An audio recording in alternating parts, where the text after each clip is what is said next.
आजादी के महज 28 साल बाद ही देश को तत्कालीन प्रधानमंत्री इंदिरा गांधी के फैसले के कारण आपातकाल के दंश से गुजरना पड़ा, जिसे देश का काला अध्याय भी कहा जाता है। 25-26 जून की रात को आपातकाल के आदेश पर राष्ट्रपति फखरुद्दीन अली अहमद के दस्तखत के साथ देश में आपातकाल लागू हो गया।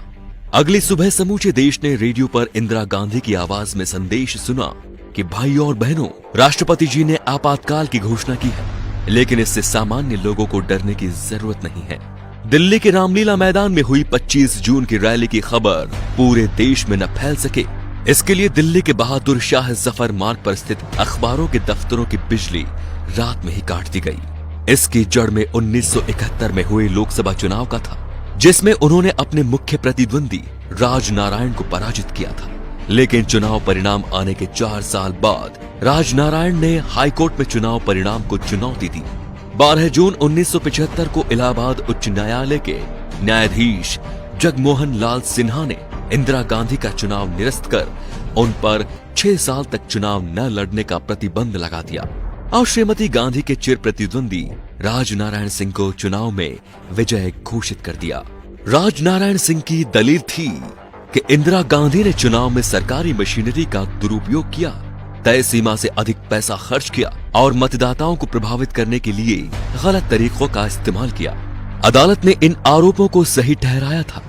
इसके बावजूद श्रीमती गांधी ने इस्तीफा देने से इनकार कर दिया। इंदिरा गांधी ने अदालत के इस निर्णय को मानने से इनकार करते हुए सर्वोच्च न्यायालय में अपील करने की घोषणा की और 26 जून को आपातकाल लागू करने की घोषणा कर दी।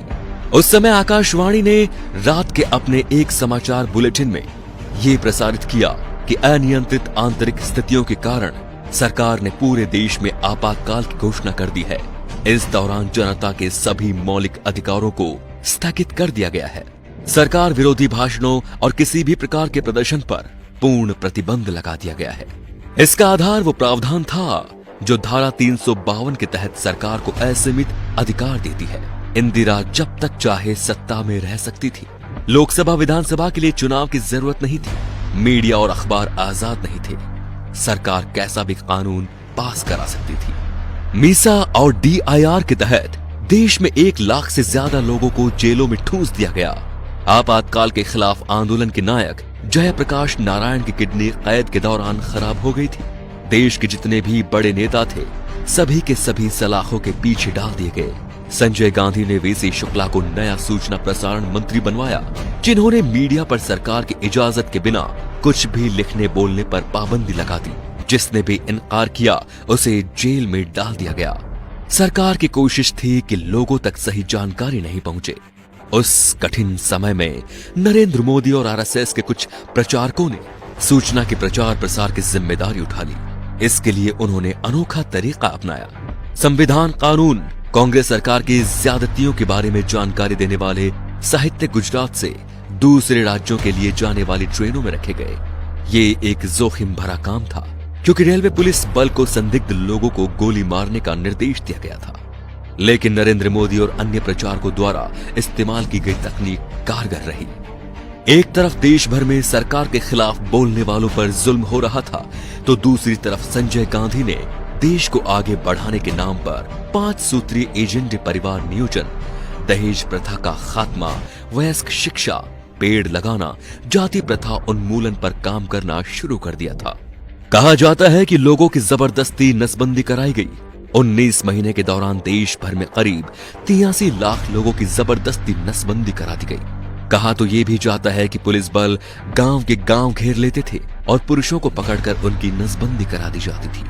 एक बार इंदिरा गांधी ने कहा था कि आपातकाल लगने पर विरोध में कुत्ते भी नहीं भौंके थे, लेकिन 19 महीनों में उन्हें गलती और लोगों के गुस्से का एहसास हो गया।